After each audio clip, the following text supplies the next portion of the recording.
In this video, I'll show you how to create a thermal model of an item of electronic equipment using mechanical and electronic CAD data in 6SigmaET. The thermal simulation will be used to validate and improve the thermal design of the equipment.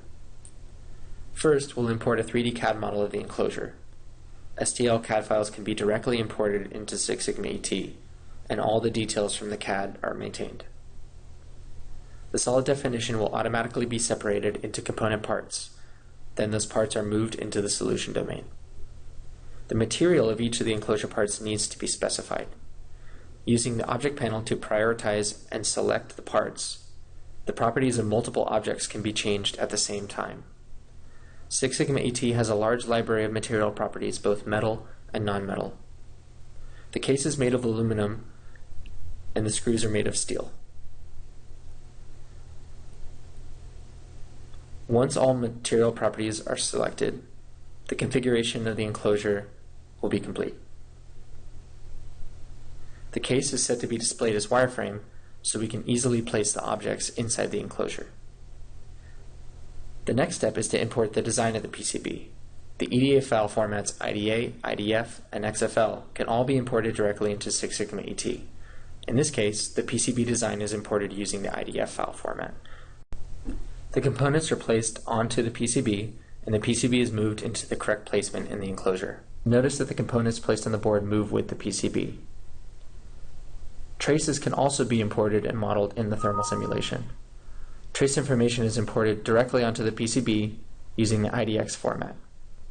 You can see the PCB traces on the surface of the PCB. The next stage is to set the power dissipation of each of the components on the PCB. The simplest way to do this is to import a list of component powers from a spreadsheet. The component powers are matched to each component. A pre-configured plot graphically shows the power dissipation of each of the components. There are 3 components on the top of the board with a high dissipation, as well as 3 components on the bottom of the board. A Fin Heatsink can be added to 3 of the components with high power dissipation. The heatsink object can be easily configured to match the design. Once selected, heatsinks will automatically be placed correctly on top of these components. These heatsinks have a pin height of 8 millimeters and have 6 pins through and 6 pins across. Now we'll look at components on the underside of the board. A thermal interface pad can be added to each of the 3 components on the PCB, so the heat from these components can be transferred to the equipment case. Once selected, the tin can be added with a thermal specification set to conductivity and a defined thickness. The thermal specification of this tin can be found from the library.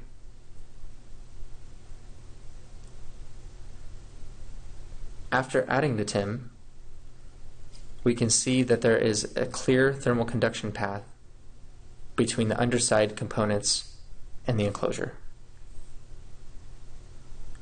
The next step is to set the thermal limits of all the components in the model. Using the powerful object panel, the thermal limit can be set for all components at once.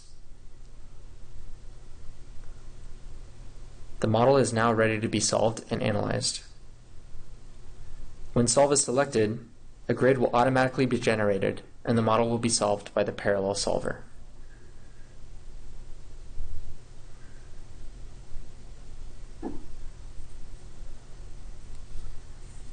We will now look at the results. The result we're first going to view is the component overheat plot. This plot shows which components are operating close to or over the maximum operating temperature. You can see 7 components are overheating or borderline overheating.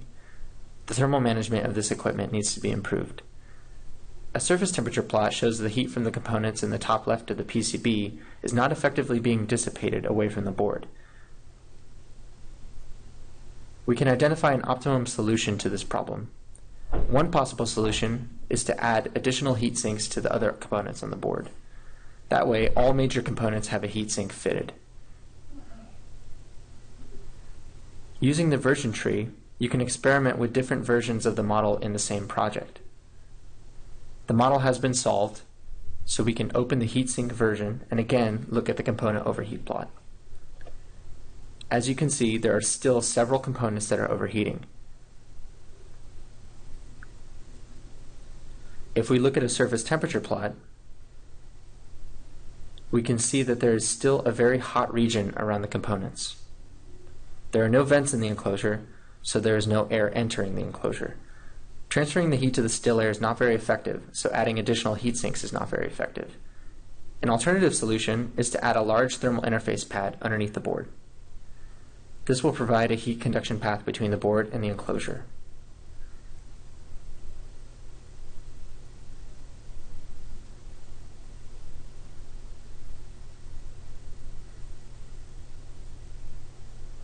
The overheat plot shows that with the addition of the thermal pad, all components will operate below the maximum operating temperature. And if we look again at the surface temperature plot, you can see that the board temperature is now much more uniform and the maximum temperature is significantly lower.